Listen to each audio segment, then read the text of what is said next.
recent days, the government talking about there'll be a certain process by which you'll get inspectors to come in and things like that. Do you see that as helpful? Yeah, one is hoping that it'll become easier, but I've yet to see evidence of that. You know, finance, of course, is a chronic issue in this whole problem, in this whole thing. The other also, as you pointed out, you know, one is in case-to-case basis, we have to look at the small manufacturer being encouraged in comparison to possibly what he gets faced with as competition, which is not within the immediate environment. So be it imports, be it whatever, but there is a certain case to be made out to be able to look at these on an individual basis in terms of industry verticals. At the end of the day, the need of the hour also is to ensure that there is enough employment generated for the young population that is coming into the work stream. I mean, do you see this push towards manufacturing as a greater drive to more employment in the future? Has to be, for the simple reason that, you know, services as a sector is also manpower heavy, but to my mind, I may be wrong, but to my mind, services across the board would require a certain higher level of skill in comparison to the manufacturing sector.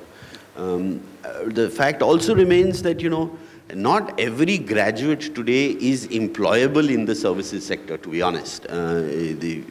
While everybody aspires to be a graduate, becomes the graduate, but we find in most cases employability is a challenge, not because of qualification, but as much as the ability to carry out the job. So manufacturing therefore represents a much better opportunity for people to get into the work stream and be gainfully employed, and also then, by that logic, have a certain assurance of moving up the ladder because of the skill.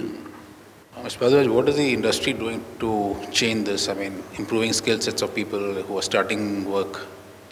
Well, let me come to this ease of doing business. I mean, all of you must have also seen yesterday that, you know, India has slipped 2 more points while the talk of ease of doing business was going on last 2 years or so.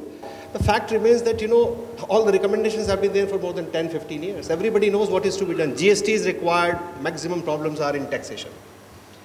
So much so that reports came to us, you'd be surprised, that in 80% of the cases of income tax that they raised the demand on SMEs, typically not SMEs, basically all the industries. The crux of the matter is that our taxation system is demanding 80% of the time cases, the taxation which is not due. It is typical case of harassment. So, I mean, the list is so long that increasingly people are finding that manufacturing is not worth the trouble. That is the issue. Okay. And we have to see that this is as urgent and as difficult. And talking about the issue of ease of doing business, I mean, are there any specific thing that you think the government should look at to improve business relations? You know, the fact is that the manufacturing sector as a whole has been contracting over the years.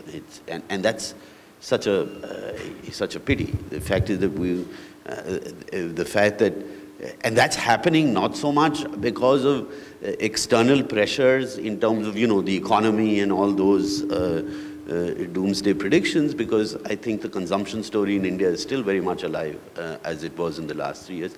Obviously, we're not unaffected by what's happening globally, but I think we're far more, in a far more stronger foundation today as we were yesterday to take advantage of the fact that there has been a slowdown globally.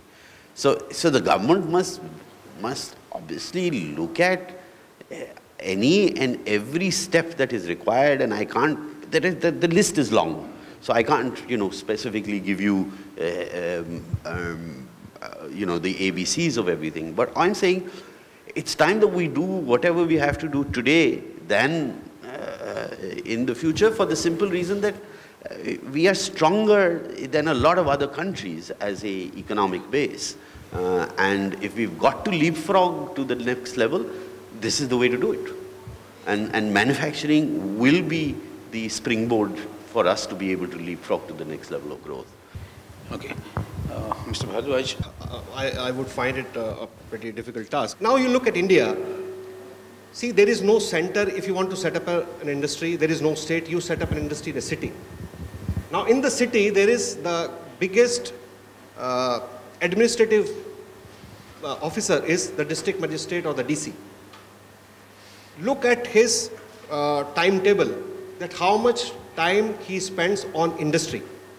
90% of his time is spent in adjudicating matters that are related to administration and other things. Nowhere in his picture, in his promotion, and when his promotion is due, it is accorded that how much investment he has been able to get in his city, how much jobs he has been able to create, how much industry he has assisted. So ultimately, at the end of the day, no matter what you are talking about, unless the local people who are at the ground, they are held responsible. If they harm industry, then you would not be left scot-free. You'll have to pay. Industry is very, very important. Manufacturing is extremely important. Employment is extremely important. If we can inculcate that to the lowest machinery of DC level, I think then perhaps we would have paved way for making India a Make in India hub.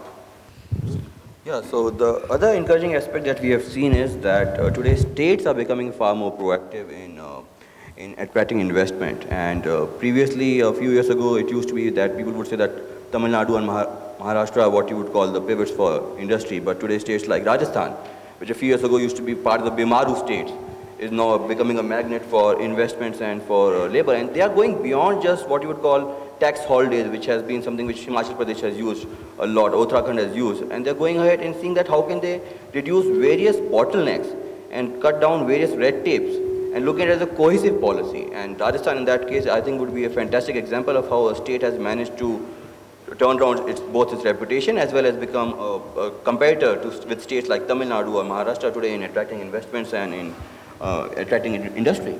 So that is an encouraging aspect, definitely. Apart from the regular states, which state do you think is really attractive? We speak to a lot of SMEs in North India. So it used to be Haryana, but now we are seeing a lot of industries now beginning to take Rajasthan much more seriously. Uttar Pradesh, unfortunately, has never been able to develop on its inherent advantages of having a historical industry with skilled labor force and all that, but the political environment there has always been deterrent to that growth. Himachal Pradesh, unfortunately, did a lot of tax holidays, attracted industries, but if you look at Baddi today versus what it could have been when it was envisaged, like you would see there's a huge ground to be covered there. What do you say, Mr. Bhardwaj? Do you agree with this? I think more or less I agree with this assessment. Particularly, see, FISME has 3 offices in South, so Andhra, Hyderabad, Bangalore and Chennai. Tamil Nadu is definitely coming up pretty fast in terms of attracting investment, not only for large industry, but also for small industries. So is Karnataka. And Rajasthan, as you rightly said, in north. But let me remind you, in fact, that northern Indian states are increasingly having a big handicap in terms of competing because of the cost of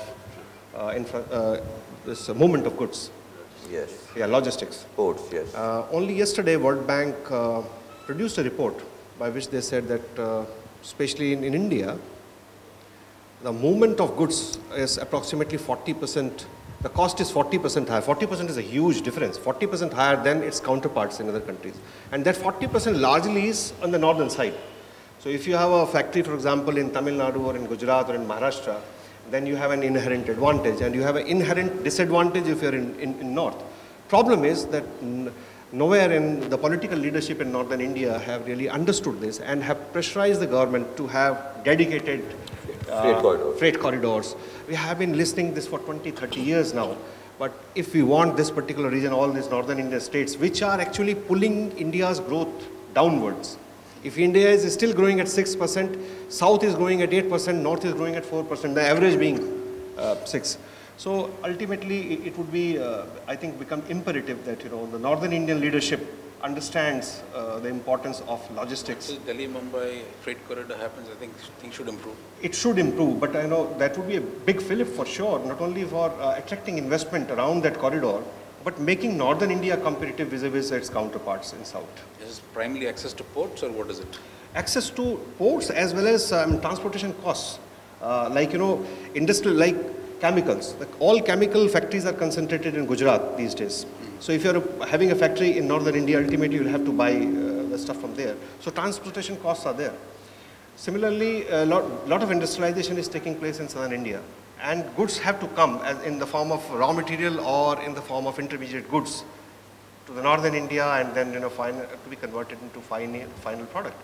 So ultimately, it would have a bearing on the competitiveness of the final product if it is something is being manufactured in northern India.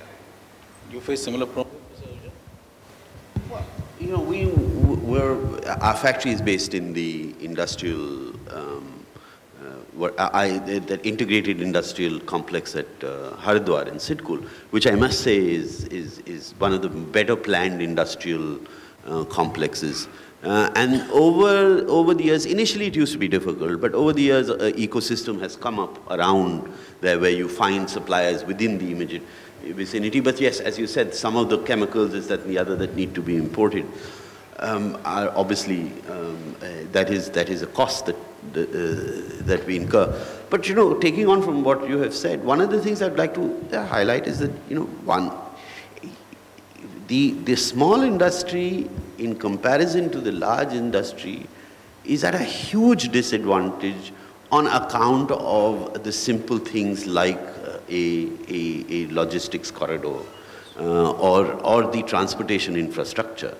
And that's something that, you know, neither you nor I can do. It is the government who has to do it, and I'm sure you as an industry body are highlighting that. But I don't think we can stress it enough that you know, getting transportation infrastructure in place is the very basics of any future growth.